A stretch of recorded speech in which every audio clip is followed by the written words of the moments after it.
Hi all of you, welcome back to Rama Reddy maths academy. దీని ముందు వీడియోల వరకు అయితే మనం ఏం చూసామో ఎక్స్పోనెన్షియల్ ఇస్తే ఎలా చేయాలి పర్టికులర్ ఇంటిగ్రల్ అండ్ ట్రిగ్నోమెట్రిక్ ఇస్తే ఎలా చేయాలి అనేది చాలా క్లియర్గా దీని ముందున్నటువంటి 2 వీడియోస్ చెప్పాను. కావాలంటే వాటి లింక్స్ ఇస్తాను, వాటి ప్లేలిస్ట్ ఉంటుంది కింద, అక్కడికి వెళ్ళి చెక్ చేసుకోండి. బట్ ఏంటంటే వర్కింగ్ రూల్ చూడండి, ట్రిగ్నోమెట్రిక్ ఇచ్చినప్పుడు తర్వాత మీకు క్లియర్గా ఉంటుంది. మనకి తెలుసు ప్రతి ప్రాబ్లంకి this part d² part YC అనేది కామన్గా ఉంటుంది ప్రతి మెథడ్లో. మీరు వాటిని రివైజ్ చేయండి, అప్పుడే క్లియర్గా ఉంటుంది. వీడియో కనుక ఫస్ట్ టైం చూస్తే ఫస్ట్ ఉన్న వీడియోస్ అన్నీ చూడండి, అప్పుడే మీకు క్రిస్టల్ క్లియర్గా ఉంటుంది. నాతో పాటు మీరు ప్రాక్టీస్ చేయండి బెట, ఎగ్జామ్లో బాగా అటెంప్ట్ చేస్తారు. ఇక్కడ చూడండి, ఇచ్చినటువంటి ప్రాబ్లం ఫస్ట్ ఎలా ఉంది, f(d)(y) = సమ్ ట్రిగ్నోమెట్రిక్ ఉంది. అంటే నాకు ఇక్కడ నుంచి ఏమొస్తుంది, YC వస్తుంది, ఈ పార్ట్ నుంచి YP వస్తుంది. ఇది మీకు మైండ్లో ఉండాలి, అవునా? ఇక్కడ ఏం చేస్తాను అని అంటే, నేను ఫస్ట్ ఇచ్చినటువంటి ఈక్వేషన్ ఏ ఫార్మాట్లో ఉంది, ఈక్వేషన్ 1 అనుకోని.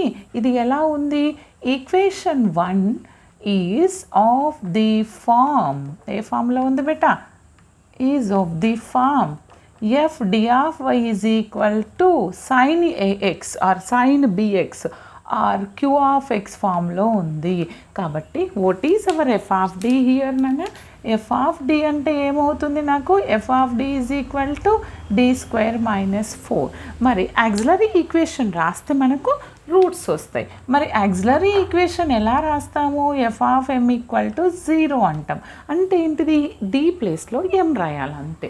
అంటే ఏంటిది బేటా, m² - 4 = 0. మరి రూట్స్ ఏమొస్తాయి దీనికి? ఈ ప్రాబ్లం అనేది చాలా సార్లు అడిగారు ఎగ్జామ్లో. It's very most important problem. ఎన్నిసార్లు అంటే ఆల్మోస్ట్ ఇప్పటికీ 5 to 6 times అడిగారండి. ఓకే, ఇది m² - 2 అంటే a² - b² ఫార్మాట్లో కనిపిస్తే a² - b²లో రాయొచ్చు కదా దీన్ని. అంటే ఏమని రాయొచ్చు, m² - 2 హోల్ స్క్వేర్. అంటే a + b × a - b, m + 2 × m - 2 are the factors. అంటే m = ఒకటి -2 వస్తుంది, ఒకటి +2 వస్తుంది. రూట్స్ అనేవి రియల్ మరియు డిఫరెంట్ వచ్చినాయి. కాబట్టి what is the complementary function, c1 e⁻m1x + c2 e⁻m2x కదా నాన్న.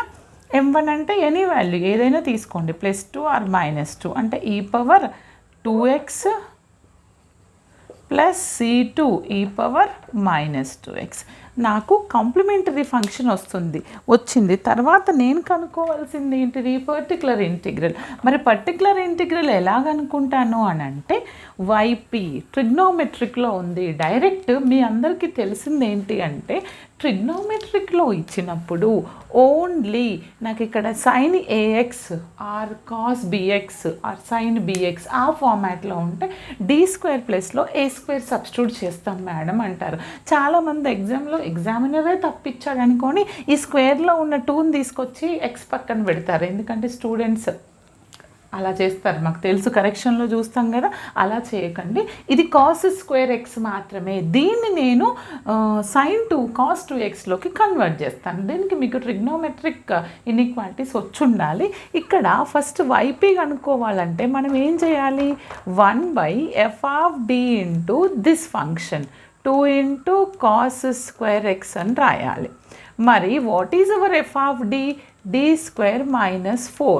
ఇంకొకటి మనకి cos AX ఆర్ cos BXలో ఆర్ sin BXలో ఉంటేనే ట్రిగ్నోమెట్రిక్ ఫామ్లో ఉంది.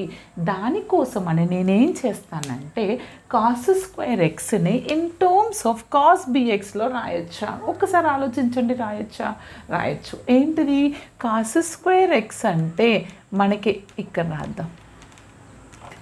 cos² x అంటే మనకేమని తెలుసు, 1 + cos 2x/2 అని తెలుసు, అవునా? Since from our trigonometric inequalities. అంటే నేను ఈ cos² ప్లేస్లో ఈ వాల్యూని ఇక్కడ సబ్స్టిట్యూట్ చేస్తా. ఫస్ట్ 2 యాజ్ ఇట్ ఈస్, దీన్ని ఏమని రాస్తాను, 1 + cos 2x/2. ఇది ఫార్ములా. అంటే ఈ 2 క్యాన్సిల్ అవుతుంది, ఓకేనా? ఇప్పుడు ఏం మిగులుతుంది చెప్పండి నాకు ఇక్కడ 1/d² - 4 × 1 + cos 2x. మరి 1 + cos 2x ఫార్మాట్లో ఉంది కదా మేడం, దీన్ని మీరు ఏం చేస్తారు అని అంటారు, అవునా? ఒక్కసారి బాగా ఆలోచించండి. దేనికైనా ముందు ప్రాబ్లమ్స్ కూడా నేర్చుకోవాలని ఎందుకు చెప్తాను అంటే, మరి కాన్స్టెంట్ ఉన్నప్పుడు నేనేం చేయగలను చెప్తాను. అది కూడా మీకు తెలుసు, కాకపోతే మీరు కొంచెం మీ మైండ్కి వర్క్ చెప్పండి. దీంతో ప్రోడక్ట్ చేస్తే 1 ఇక్కడ వస్తుంది, మళ్ళీ ప్లస్ ఆఫ్ సపరేటింగ్ చేస్తున్నాను ఫ్రాక్షన్ని d² × cos 2x. ఓకే, దీనికి నాకు ప్రిన్సిపల్ ఉందండి. d² ప్లస్లో -2² అని రాస్తాను, -this x కోఎఫిషియంట్.